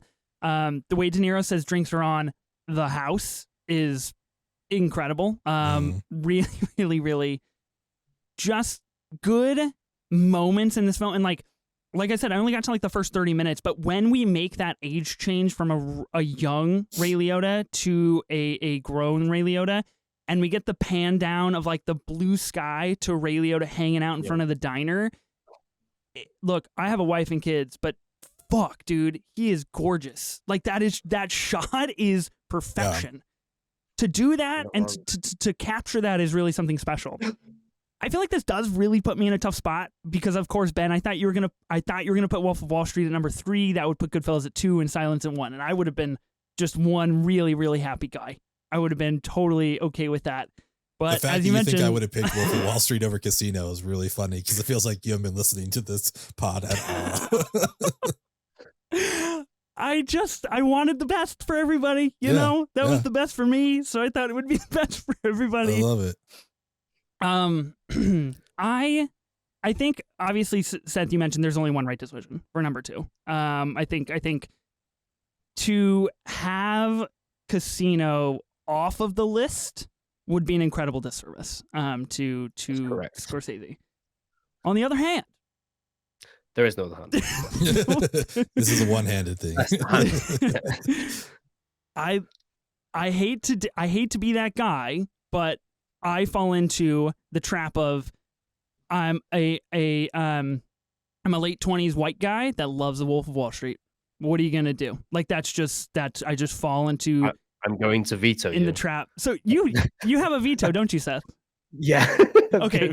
Well, this is interesting. So I'm gonna spice things up. I'm gonna play The Wolf of Wall Street at number 2. I know you're gonna veto it, and that's okay.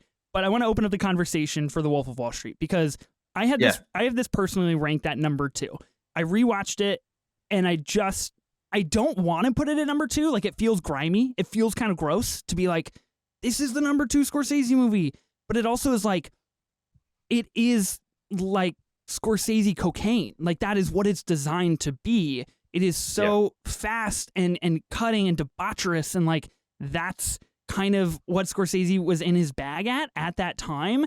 And Leo, like, I know there's so many moments of this movie that are called out, but like Leo saying like, I'm not fucking leaving. Like that is such a good extra depth to his acting abilities. I think is unreal.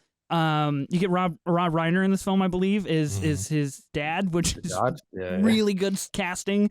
And Jonah Hill, like I love Jonah Hill, and I think his introduction into this movie is so unhinged and like let's smoke crack, bro, is wild. I love The Wolf of Wall Street for what it is, and people that don't necessarily read under the surface of like, oh, it's just a cool movie about a white guy in the financial industry. I think there's a lot more to be said about that. Ben, where do you have Wolf of Wall Street, like on your personal rankings? The bottom of tier A. It was on there. I like this movie. It's good. It is one of those things where the fandom around it kind of ruins it for me a little bit, where it's too, that's it. The bros took it over or something, it's just like, oh God, like I think it's good. It's Scorsese again, like throwing heaters, but what it's become in the cultural, lexicon is kind of a bummer. So yeah, I'm definitely not going to override his veto. I was going to say, I thought this was going the other way. Chaos. I thought maybe Seth wanted Wolf of Wall Street and was going to veto Casino, and I was like, I got my override just in the chamber, ready to go. So whenever, but I'm excited about this. Seth, where do you have Wolf of Wall Street on your personal list? So I really like. It's not to say that I still really like. It's currently 16th for me. but it's actually it's my first like 4 stars where they kind of transition from like 3.5 to 4. So I still really like I really like Wolf of Wall Street.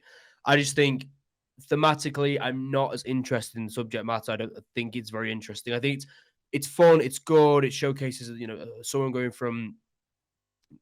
to the worst possible human being base. I think a lot of people don't read under the surface, like Ethan said, take it at face value. I think that comes a lot with the fandom who are like, the Sigma male kind of thing, and you're idolizing this heinous person. But at the same time, I just don't thematically find it that interesting. Whereas it's fun, whereas I'll put it on, I'll enjoy it. It's not a film that I can see myself having a conversation about, really getting into the grabs of. It's just something that I have a good time with and then kind of leave it at that. So I still really like it. It's still like a 4-star for me. It's definitely nothing negative. I think it's a really, really good film technically as well. I just don't find it as interesting as, Silence, Taxi Driver, Killers of the Flower Moon, Raging Bull, those sort of works. I actually think that like it similar to The Departed, but I think Departed is just a bit more fun. Do you know what I mean? And I'm a bit more interested, but it's an accessible work that's enjoyable. I just don't find it interesting when it goes into like a religious element or a family element and stuff like that. I guess I kind of you know what I mean. I'm just not as interested in it as other films, but I still think it's really good in general. I think this is Scorsese's funniest film. And I have a complete sidebar question really fast because the discourse about Killers of the Flower Moon is quickly turning a little bit toxic on Twitter and social media sites based on how people feel about maybe certain performances or certain scenes or what the subject matter may entail. I'm curious from each of you two, did you find Killers of the Flower Moon funny in any scenes whatsoever? No. Interesting. Okay. Ben, did you? Funny. Like there were phrases like when we cut and all of a sudden Leo's like "fuck a duck," it's like, all right, that's kind of funny to like hear some of those like phrases, but like I don't know that they were like funny moments or anything, but it was more just like a quick line reading, like like a little blow of air, exactly. Not like a howling in the cinema watching Killers of the Flower Moon. Yeah, you know what I mean? Right. So there was a guy behind me that was howling in the cinema watching Killers of the Flower Moon. Which scenes?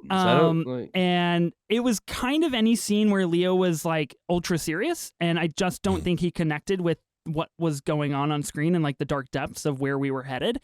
So that might have been a personal thing, but I do think there is one scene that I found equally haunting and funny at the same time. Is that initial conversation between De Niro and DiCaprio when he comes back from the World War I in the house, and he just continues to ask him like about his gut and like if he likes women and like Leo's responses.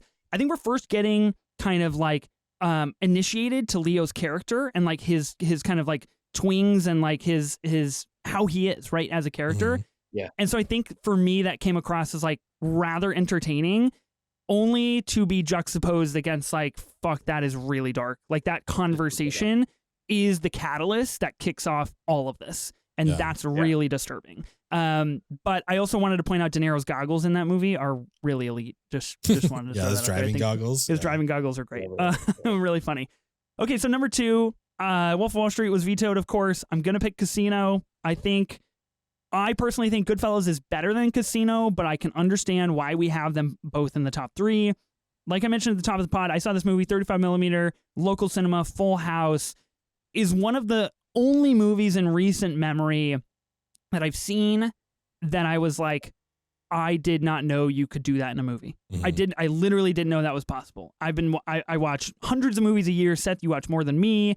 Ben, you probably watch the same amount as me. Like I watch movies all the time. And I went to go see Casino, and there's a moment when they're on the phone and they're kind of doing like their code names to each other and like what is about to happen. And I was just like, I don't know why it shocked me, but I was just like, that's fucking Scorsese. Like, I can't believe we figured out how to do something like that on camera. It's really, really cool. Sharon Stone is totally unhinged and electric in this movie. And to open with a car explosion and then work backwards from that, I think is really, really smart. And a lot of the visuals are just extremely like alluring and sexy and like Vegas, man. Like dirty shit happens, but it's kind of really cool. You seen the suits that they're wearing as well? Crazy. The colored suits. So nice. Oh, incredible stuff. Yeah. Wardrobe is off, unbelievable. Seth, how do you feel about Casino? You obviously have it ranked pretty highly. Yeah, I mean, I have it. I think it's in the top 10. It's eighth right now. So Okay. I really, really like seeing it. I think it's stylish. I think it's emotional. I think it's the perfect kind of mob and organized life. I think visually it's so appealing as well. And I think Joe Pesci and De Niro and also Sharon Stone are just perfect in their respective roles. Yeah, Casino for me is eighth at the minute. I think it's fantastic. It's funny, like we said earlier, like within the Scorsese. So from 10 to 1, they're all 4.5 or higher for me. So it Mhm. gets to that point where he is probably on average like easily my highest rated filmmaker, I would say. So yeah, Casino, I just think it's fantastic. And it's a really, really great film. And again, similar to The Irishman, a good scale epic that showcases all he's good at when it comes to gritty gangster storytelling. Yeah, really like Casino. I'm happy with. I wouldn't have it at 2, but I'm happier with Casino at 2 than I would be at Wolf of Wall Street at 2. Yeah. So that's fine. Yeah. Or Definitely. Shutter Island at 2 for that matter, or 3. Oh yeah. Shutter Island is actually higher for me than Wolf of Wall Street. Really? I Oh, nice. Really? So Shutter Island was like one of the first films that gave me into film. I watched like Plot Twist. I think it really is so redundant after a while rewatching that film. But so I hold it to a high regard because I remember it so dearly. Mhm. But then I rewatched it. I'm like, this isn't that good. So I have it 14th. Okay. So it's 2 spots above Wolf of Wall Street right now. Gotcha. It's around the same. You know what I mean? Splitting Around the hairs same. at that point, 14, 16. Yeah. That's tough. For me, and we can talk about honorable mentions and stuff, but it's a movie of like when you're playing with your kids and you have to like answer a fake phone call. It's like, oh, I'll be on the phone. Like that's what they're doing with Leo for 2 hours. Like, oh, okay, detective, whatever you say. It's like, come on, you guys. Like, this is insane that we committed an entire movie to this. But anyways, I still think the final few minutes of Shutter Island work exceptionally well. When he reverts, They do. when he goes back, I think that works. On the first watch. Yes. And then after a while, it's like, uh-oh. We get it. Yeah. We know. I love Casino. Obviously, I kind of talked about that early on. So stoked to see Don Rickles. He's hilarious in this movie. Mhm. Those costumes, like Seth mentioned, like Sharon Stone's outfits are just like top tier. They're perfect. I don't know that I can add much to it other than my favorite thing to come out of Casino. I don't know if either of you have watched this, but there's a video on YouTube of their fight, kind of the whole, you come after me, you better bring your own fucking army, pal, like all that kind of shit. But it's cut to Bert and Ernie from Sesame Street, and it's the two of them like having that discussion, and it is so fucking funny to watch them talk about that. You better get this through your fucking skull. Like it's hilarious. So that's my favorite thing to come out of Casino, other than the movie itself. So I'm personally super stoked to see it here because I like Casino more than I like Goodfellas. So like the way this is rolling out for me is great. I understand objectively that Goodfellas is like the better movie, but I enjoy Casino more. So this top 3 is just turning out wonderful for me. Yeah. I did not get the chance to rewatch Casino before going through this draft, but I absolutely will be firing it up. Especially since we chose it at number 2, but it is, it's one of those movies like the more you talk about it, the more you hold it in reverence, and you're just like, yeah, the whole thing is like actually really, really, really good. Yeah.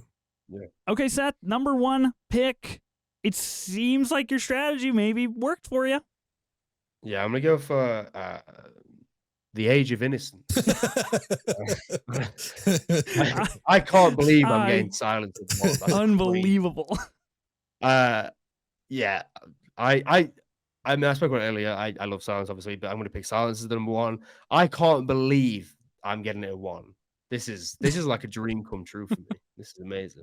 All you got to do is just tell everybody how awesome of a podcast this is, because we totally bent the knee to Seth's preferences. Just give me my number 1. Yeah. I think that I must be like one of the only people in the world that is number 1, apparently, judging off comments I get online. That is. So I'm very, very happy. Of course, it's a film I've watched multiple times and a film I love, and I think it's Scorsese's most interesting subject matter. I'm assuming we'll be covering, going over some notable mentions, but Last Temptation of Christ works perfectly in conjunction with it, and that would obviously be one of mine that I would have picked. I think that just gets into my top 10 nearabouts. But yeah, I'm really happy with Silence of One, and I'm actually really happy with the list, to be fair. But there are a few that I would definitely put in. There's a few. Yeah, I mean, I already spoke on Silence, but the last thing I want to say is like when I saw your list, Seth, and saw that it was number 1 before I had watched it, like, oh, this is going to be an interesting conversation to have because like this doesn't seem like it should be that high. Like I'm probably gonna have to save a veto or something for this because I feel like he's gonna try to play it high. And then I watched it, and I was like, fuck, he was right. This movie is so good. Like I'm happy with it here, if nothing else, just to spark some discussion amongst people and just visit the movie, you know, check it out before you call us absolutely crazy. You know, like the People will silence is reply to the good. tweet and just be like, "Oh, Seth obviously paid you, didn't he?" Like, Yeah. Yeah, people will what's know. up with People you know. getting accused all the time of just being paid by people for your opinions? Oh, it's crazy. So we're gonna get now. Scorsese, We're on did Seth's Scorsese payroll. send you like a fax and was like, "Hey, I will pay you to make a TikTok Yeah. saying Silence is your favorite movie of mine"?